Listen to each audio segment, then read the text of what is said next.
Okay, continuity and differentiability का कोई एक क्वेश्चन तो आता ही है हमेशा जी एडवांस में। अब ये प्रीवियस ईयर जेई एडवांस में कई बार पूछा जा चुका है, x squared sine of 1/x।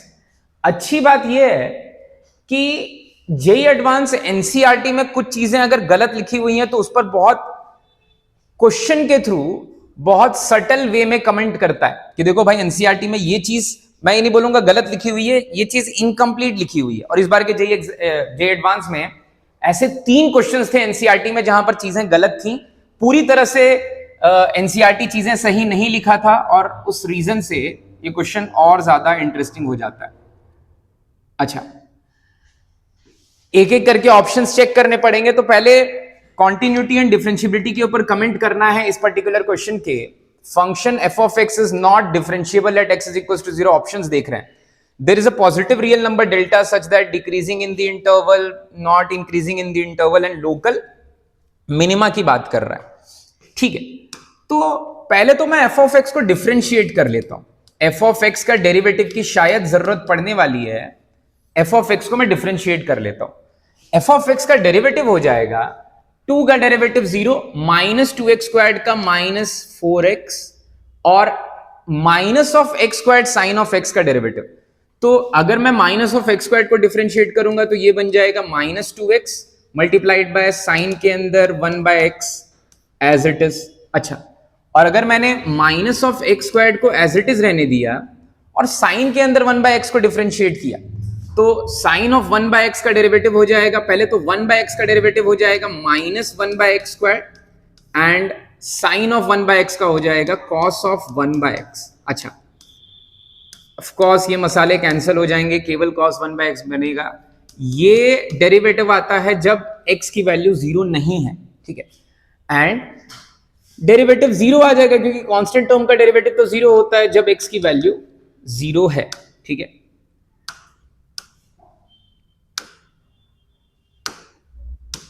Okay, अगर बेटर तरीके से सिंप्लीफाई करके लिखें तो एफ डैश एक्स आ गया, फंक्शन का डेरिवेटिव आ गया एक ये वाला मसाला, minus 4x minus 2 times of minus 4x minus 2x times of sine के अंदर 1/x, साइन के अंदर 1/x plus cos of 1/x plus cos of 1/x where x is not equals to 0 and 0 when x is equals to 0.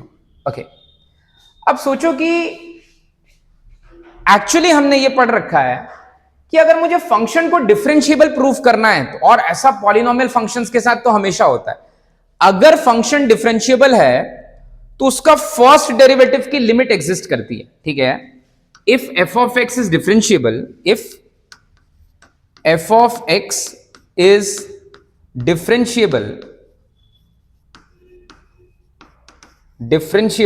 at x is equals to कोई भी एक point मान लेते हैं।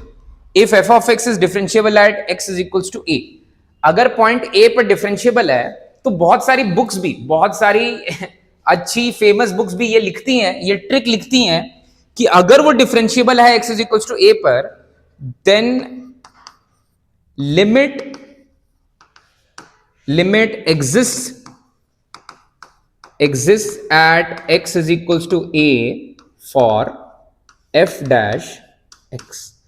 अगर कोई function x is equals to a पर differentiable है तो उसका फर्स्ट डेरिवेटिव का लिमिट एग्जिस्ट करेगा उस पर्टिकुलर पॉइंट पर, जो हमेशा ट्रू नहीं है, because this is not the right way to find the derivative at a point. ठीक है, डेरिवेटिव किसी पॉइंट पर डायरेक्टली डिफरेंशिएट करके नहीं निकाला जाता है। ये मेथड बिल्कुल पूरी तरह से सही नहीं है। ठीक है, सही नहीं है, और इनफैक्ट बहुत सारी बुक्स में जो ये स्टेटमेंट लिखा होता है ये सारे फंक्शंस के लिए ट्रू नहीं है कि अगर एफ ऑफ एक्स डिफरेंशिएबल है किसी पॉइंट पर, डिफरेंशिएबल है किसी पॉइंट पर, तो उसके फर्स्ट डेरिवेटिव का लिमिट एग्जिस्ट करेगा। क्यों? क्योंकि आपको लगेगा कि सर अगर मैं x की वैल्यू 0 रखूं लेफ्ट हैंड साइड या राइट हैंड साइड से तो ये तो 0 होने वाला है। 0 को किसी -1 से +1 के बीच की कोई वैल्यू देंगे तो ये भी 0 हो जाएगा, ये भी 0 हो जाएगा, और cos ऑफ 1/x ऑसिलेट करेगा। ऑसिलेटिंग फंक्शन मतलब सर्टेन नहीं है कि इसकी पक्का इसकी वैल्यू -1 से +1 के बीच में लाई कर रही है, पर फिक्स्ड वैल्यू नहीं है कि जीरो के जस्ट पहले नेगेटिव एक्स होगा या जीरो के सॉरी नेगेटिव 1 होगा या जीरो के जस्ट बाद पॉजिटिव 1 भी हो सकता है, मतलब दोनों तरफ सेम आउटपुट आने वाला है ऐसा नहीं पता चल रहा है। तो ऐसा लगता है कि इसका फर्स्ट डेरिवेटिव, अब ध्यान से सुनना, इस फंक्शन का फर्स्ट डेरिवेटिव का लिमिट एग्जिस्ट नहीं करता, इसका मतलब इसका फर्स्ट डेरिवेटिव डिसकंटीन्यूअस है। अगर किसी फंक्शन का फर्स्ट डेरिवेटिव डिसकंटीन्यूअस है तब भी वो किसी एक पॉइंट पे डिफरेंशिएबल हो सकता है, ठीक है। बहुत ही अजीब सी चीज, अगर किसी फंक्शन का फर्स्ट डेरिवेटिव किसी एक पॉइंट पर नॉन डिफरेंशिएबल है, सॉरी किसी एक पॉइंट पर डिसकंटीन्यूअस है, फर्स्ट डेरिवेटिव अगर डिसकंटीन्यूअस है तब भी वो डिफरेंशिएबल हो सकता है, बिकॉज डिफरेंशिएबिलिटी चेक करने के लिए ये नेसेसरी क्राइटेरियन नहीं है, ठीक है। अगर ये ट्रू है तो डिफरेंशिएबल है, ऐसा नहीं है। तो डिफरेंशिएबिलिटी हम निकालते कैसे हैं भाई? अगर मुझे x इज इक्वल टू 0 पर फंक्शन की डिफरेंशिएबिलिटी ये पता करना है कि फंक्शन का डेरिवेटिव क्या आने वाला है, x इज इक्वल टू 0 पर फंक्शन का डेरिवेटिव क्या आने वाला है, तो अपन क्या करेंगे, अपन निकालेंगे limit h tends to 0, limit h tends to 0 f of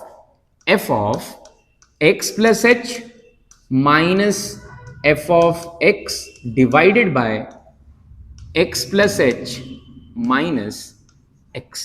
जो फर्स्ट डेरिवेटिव की एक्चुअल डेफिनेशन थी, जहां से हम डिफरेंशिएशन करते थे फंक्शंस का, जहां से डेरिवेटिव निकालते थे, वो यूज करेंगे उस पर्टिकुलर पॉइंट पर क्या फंक्शन डिफरेंशिएबल है या नहीं ये चेक करने के लिए।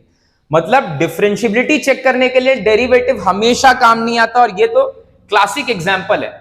ये एक तरह से बोलूं तो जेई का फेवरेट फॉर्म है। इसकी वजह से ये वाला जो स्टेटमेंट है कि अगर फंक्शन डिफरेंशिएबल है किसी पॉइंट पर तो लिमिट एग्जिस्ट करती है, और अगर लिमिट एग्जिस्ट करती है तो पक्का पक्का फंक्शन डिफरेंशिएबल हो जाएगा। This is not always true, और इसका एक्सेप्शन खुद यही वाला फंक्शन है, x squared minus sign 1/x। अच्छा, मान लेते हैं मैं इसका डेरिवेटिव इस पर्टिकुलर पॉइंट पर इस वाले मेथड से निकालूं, तो अभी पॉइंट क्या है भाई, x इज इक्वल टू 0। तो अगर x इज इक्वल टू 0 पर इस फंक्शन का मैं डेरिवेटिव निकाल रहा हूं तो ये आ जाएगा limit h tends to 0 f of 0 plus h minus f of 0 divided bye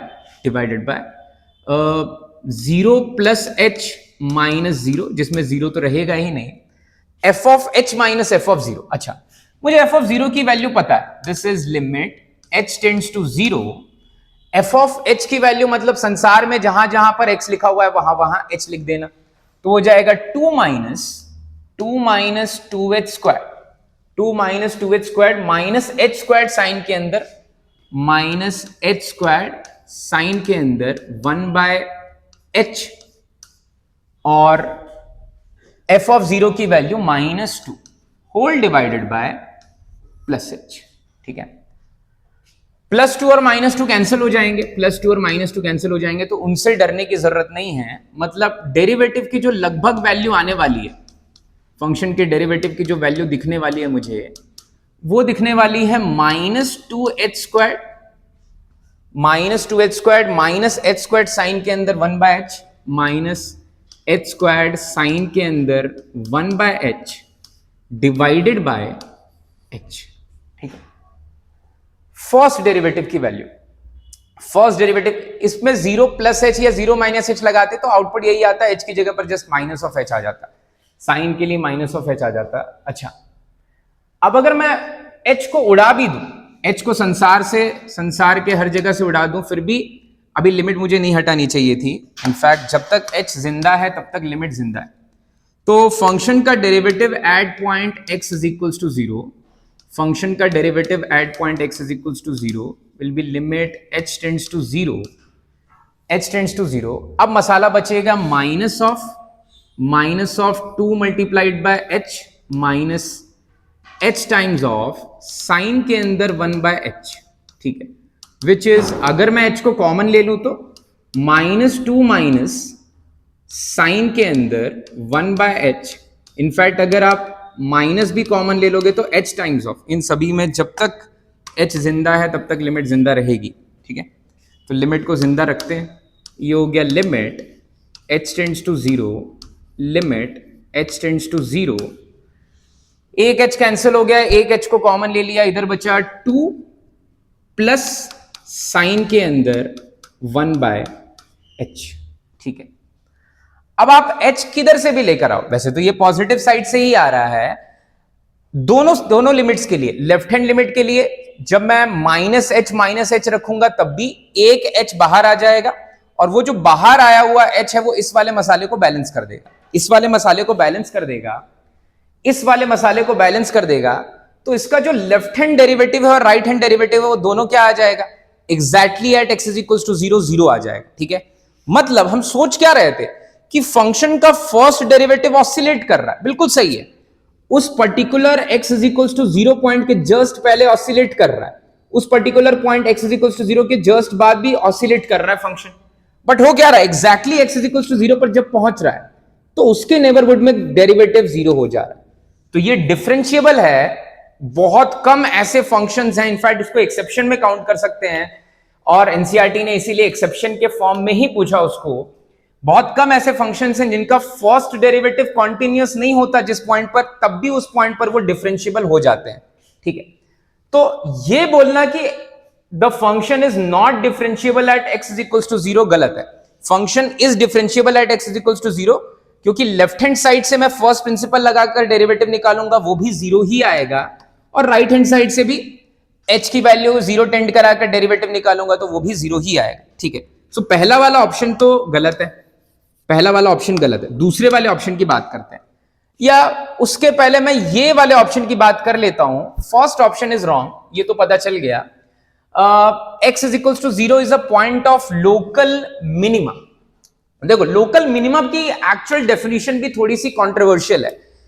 minima हम ऐसा सोचते हैं कि उस पर्टिकुलर पॉइंट के जस्ट बाद अगर मैंने कोई छोटा सा नंबर ऐड किया, ठीक है, तो उसके नेबरहुड में उसकी वैल्यू कम हो जाएगी। कोई अच्छा लोकल मिनिमा, उसके नेबरहुड में बाकी सारी वैल्यूज बड़ी हो जाएंगी। अगर मिनिमा है तो उसके आसपास में बाकी सारी वैल्यूज बड़ी होंगी। ये तो ऐसे भी दिख रहा है, ये तो ऐसे भी दिख रहा है कि फंक्शन का derivative x is equals to 0 के आसपास में कैसा बिहेव कर रहा है। देखो तो फंक्शन का derivative x is equals to 0 के आसपास में, x इज इक्वल्स टू 0 के आसपास में। अच्छा, हमें सर्टेनिटी ही नहीं है कि उसका डेरिवेटिव हमेशा पॉजिटिव आने वाला है या कभी कभी नेगेटिव आ सकता है। तो बहुत सिंपल सी चीज है, हमें पता ही नहीं, और उधर भी नहीं देखना है तो उससे भी आसान है, आप डायरेक्टली फंक्शन को एनालाइज कर लो। आप डायरेक्टली, वैसे तो यहां पर फर्स्ट डेरिवेटिव मुझे दिखेगा x इज इक्वल्स टू 0 के जस्ट पहले या जस्ट बाद में एक इंटरवल में। आप बोलोगे सर हम इंटरवल लेंगे, x इज इक्वल्स टू 0 के जस्ट बाद कोई इंटरवल लेंगे तो हमें ऐसा लगता है कि डेरिवेटिव पॉजिटिव आने वाला है।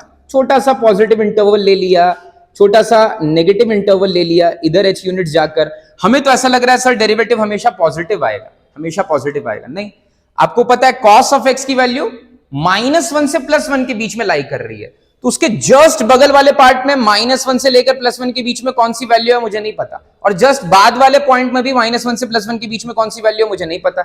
इसलिए मैं कमेंट नहीं कर सकता कि गारंटीड ही उस पर्टिकुलर पॉइंट पर लोकल मिनिमा मिलने वाला। कोई गारंटी नहीं है। हो सकता है वो नीचे चला जाए, हो सकता है वो अचानक से नीचे जाकर के फिर तुरंत ऊपर चला जाए। जस्ट नेक्स्ट वाला पॉइंट क्या है, नेक्स्ट वाला पॉइंट देखो, कभी भी इस h को नेक्स्ट पॉइंट मत मानो।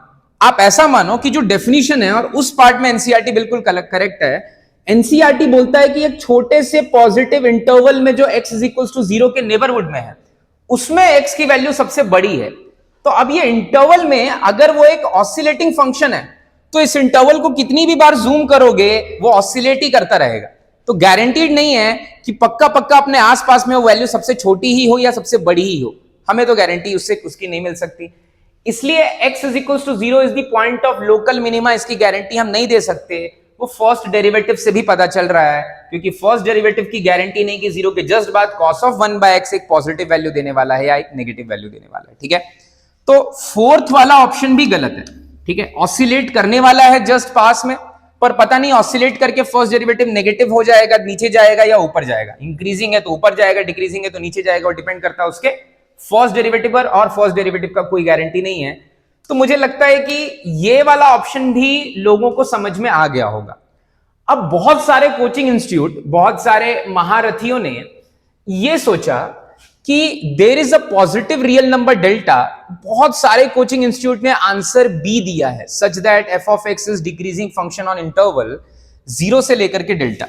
इसका रीजन पहले मैं बता रहा हूं उन्होंने क्या सोचा। इसका रीजन उन्होंने क्या सोचा, अगर आप इस फंक्शन को अच्छे से एनालाइज करो, बिल्कुल अच्छे से एनालाइज करो, तो ये कुछ ऐसा बोलता है, ये फंक्शन कुछ ऐसा बोलता है कि एफ ऑफ एक्स है 2 माइनस, अगर मैं मसाले से x squared with negative sign common ले लूं, x squared with negative sign common ले लूं, तो यहां पर बचेगा 2 माइनस साइन के अंदर 1 बाय एक्स, 2 माइनस साइन के अंदर 1 बाय एक्स। ठीक है, अब लोग क्या बोलते हैं कि देखो अगर आप राइट या लेफ्ट में मूव कर रहे हो, ठीक है, इसके लिए अभी मान लेते हैं positive real number delta such that right में मूव कर रहे हैं, 0 से लेकर के पॉजिटिव डेल्टा, मतलब 0 के राइट में किसी इंटरवल पर ऐसा माना जा रहा है कि फंक्शन की वैल्यू नेगेटिव आने वाली है। उसका लॉजिक क्या दे रहे हैं बहुत सारे महारथी टीचर्स कि इधर मैं एक वैल्यू रखने वाला हूं जो 0 से जस्ट बड़ी कोई वैल्यू है, 0 से जस्ट बड़ी कोई वैल्यू। अब साइन के अंदर मैं कुछ भी रखूंगा तो -1 से +1 खेलेगा, तो ये तो पॉजिटिव होने वाला है। पॉजिटिव नंबर को 0 से जस्ट बड़ी किसी वैल्यू से मल्टीप्लाई करेंगे तो वो भी अल्टीमेटली पॉजिटिव ही आएगा, वो भी अल्टीमेटली पॉजिटिव आएगा। और जब 2 में वो पॉजिटिव नंबर हम सब्ट्रैक्ट करेंगे तो आउटपुट 2 से कम आ जाएगा। ठीक है, आउटपुट 2 से कम आ जाएगा, उनका लॉजिक सही है। अब होता क्या है, उस रीजनिंग से भी लोकल मिनिमा तो नहीं आने वाला, x is equal to, in fact local maxima आने वाला है, क्योंकि उन्हें पता चल गया कि x इज इक्वल टू 2 के, sorry, x is equal to 0 पर एग्जैक्ट आउटपुट है 2, 0,2, यहां पर फंक्शन का एग्जैक्ट आउटपुट है, exactly x is equal to 0 पर फंक्शन का आउटपुट है 2। और उन्होंने क्या बोला कि आप ध्यान से सुनना मेरे वर्ड्स, अगर आपने 0 से जस्ट बड़ी कोई वैल्यू रखी, ठीक है, 0 से जस्ट बड़ी कोई वैल्यू रखी, तो फिर ये वाला आउटपुट हमेशा पॉजिटिव आने वाला है। ठीक है, अरे -1 से +1 के बीच में साइन को कुछ भी दो, उसमें 2 ऐड या सब्ट्रैक्ट, सॉरी 2 ऐड कर दो तो हमेशा पॉजिटिव, और छोटा सा पॉजिटिव नंबर में पॉजिटिव नंबर मल्टीप्लाई करेंगे तो उनके अकॉर्डिंग ये मसाला हमेशा पॉजिटिव है। और हम 2 को एक पॉजिटिव नंबर से सब्ट्रैक्ट कर रहे हैं, 2 में एक पॉजिटिव नंबर सब्ट्रैक्ट कर रहे हैं, तो पक्का जो आउटपुट आने वाला है जस्ट बाद में कोई छोटा सा नंबर ऐड करने के बाद, h ऐड करने के बाद, उनके अकॉर्डिंग ये वाला आउटपुट 2 से छोटा आने वाला है। ठीक है, बिल्कुल सही, यहां तक वो बिल्कुल सही है। इसका मतलब फंक्शन होना चाहिए डिक्रीजिंग। ठीक है, फंक्शन होना चाहिए डिक्रीजिंग, बट यहां पर एनसीईआरटी की डेफिनेशन थोड़ी सी अगर अच्छे से पढ़ी जाए तो एनसीईआरटी ये नहीं बोलता कि h एक छोटा पॉजिटिव नंबर ऐड कर रहे हैं, एनसीईआरटी बोलता है कि अपने आसपास के पूरे नेबरहुड में फंक्शन डिक्रीज ही करना चाहिए।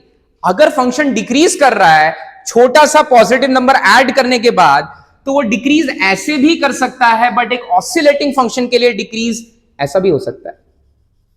इधर आ गया, ठीक है, इसको और जूम किया जाए, अच्छे से जूम किया जाए तो लॉजिक कुछ ऐसा बैठता है कि exactly x is equal to 0 पर आउटपुट है 2, और जैसे ही मैंने आउटपुट इंक्रीज किया, मान लेते हैं ये जूम आउट है, मान लेते हैं एक छोटा सा नंबर h पर, तो 2 से छोटा आउटपुट आने वाला, बिल्कुल सही हो आप, 2 से एक छोटा नंबर आउटपुट आने वाला। बट क्या गारंटीड है कि बीच में, अरे h तो इंटरवल के अंदर आएगा ना भाई। अगर आप बोल रहे हो कि सर जस्ट नेक्स्ट वाला नंबर h है, कोई नहीं बता सकता नेक्स्ट वाला नंबर h है या उसका नेक्स्ट वाला, तो फिर h/2 क्या होगा, h/3 क्या होगा, h/5 क्या होगा। तो जस्ट नेक्स्ट नंबर कोई नहीं बता सकता, हम इंटरवल बता सकते हैं। और जब हम इंटरवल बता रहे हैं तो किसी भी पर्टिकुलर इंटरवल में जस्ट नेक्स्ट वाले पॉइंट के लिए गारंटी अभी भी नहीं है कि वो फंक्शन डायरेक्टली ही डिक्रीज किया होगा, वो तो ऑसिलेट करके भी इस वाले पॉइंट पर डिक्रीज किया होगा। इसका मतलब गारंटीड नहीं whether that function is always a decreasing function। हाँ, बट दूसरा वाला for any positive real number delta the function is not increasing, ये ज्यादा बेटर है। वो बोल रहा है कि इधर अगर आप चले आओ, ठीक है, 0 के लेफ्ट में चले आओ, तो हमें ये पता है कि 0, अगर ये आसपास में सबसे मैक्सिमम वैल्यू आ रही थी तो हमें ये पता है कि शायद वो इस तरह का ऑसिलेट करके 2 तक पहुंचा होगा, बट वो through out the neighbourhood increasing है क्या? नहीं, छोटे छोटे पैचेस में इंक्रीजिंग डिक्रीजिंग इंक्रीजिंग डिक्रीजिंग, जिससे लगता है कि ओवरऑल इंक्रीज कर जा रहा है। इसलिए जो जे एडवांस का आंसर है सी, इस नॉट लिखने की वजह से सही हो जाता है और ऑप्शन नंबर बी गलत हो जाता है। सीखने को क्या मिला? सीखने को यह मिला कि जो डेफिनेशन है प्योरली इंक्रीजिंग या प्योरली डिक्रीजिंग की, जब क्लास में भी डिस्कस कर रहे थे तो मैंने लिखाया था with limitation, first derivative test with limitation. कुछ लिमिटेशंस हैं फर्स्ट डेरिवेटिव टेस्ट की, उनमें से एक डेफिनेशन ये है, क्योंकि क्लास 12th लेवल तक हम एप्सिलॉन डेल्टा डेफिनेशन नहीं पढ़ते हैं, एप्सिलॉन डेल्टा डेफिनेशन नहीं पढ़ते। लिमिट की एक्चुअल डेफिनेशन है, पॉइंट ऑफ मैक्सिमा की एक्चुअल डेफिनेशन है कि अगर आपको किसी पॉइंट पर, किसी point x is equals to a पर मैक्सिमा मिलता है, तो उस पॉइंट के एप्सिलॉन डिस्टेंस पीछे तक जो इंटरवल बन रहा है और उस पॉइंट के डेल्टा डिस्टेंस आगे तक जो इंटरवल बन रहा है, उस पूरे इंटरवल में उसकी वैल्यू मैक्सिमम हो। ये नहीं बोलता कि उसके जस्ट छोटा सा नंबर, उसमें जस्ट छोटा सा नंबर ऐड कर दे तो उसकी वैल्यू आसपास के इंटरवल में आसपास में सबसे बड़ी हो जा रही है। छोटा सा नंबर ऐड करने के बाद उस छोटा सा नंबर का बाय 2, उस छोटा सा नंबर का बाय 3, उस छोटा सा नंबर का बाय 5, बहुत सारे और नंबर्स हो सकते हैं। तो we can not say that we have added a very very small value x और उस स्मॉल वैल्यू x से छोटा कोई नंबर हो ही नहीं सकता। हो सकता है h/10 हो सकता है, h/20 हो सकता है, तो बीच में फंक्शन फिर भी ऑसिलेट करेगा, और अगर ऑसिलेट करेगा तो इसकी गारंटी नहीं। ठीक है, बहुत ही अच्छा क्वेश्चन भाई। मेरे हिसाब से तो बच्चों ने ये क्वेश्चन गलत किया होगा और बहुत सारे लोगों ने ए और डी पता चल गया होगा, पर बी और सी के लिए बहुत प्रॉपर थ्योरी चाहिए। तो अगर स्केल ऑफ 1 to 10 देखा जाए तो ये तो 10 on 10 क्वेश्चन है। ठीक है, 10 on 10 क्वेश्चन है जे एडवांस का, बढ़िया क्वेश्चन है भाई। एनसीईआरटी को एक तरीके से चैलेंज करता है अगर आपने ठीक से एनसीईआरटी नहीं पढ़ी है तब।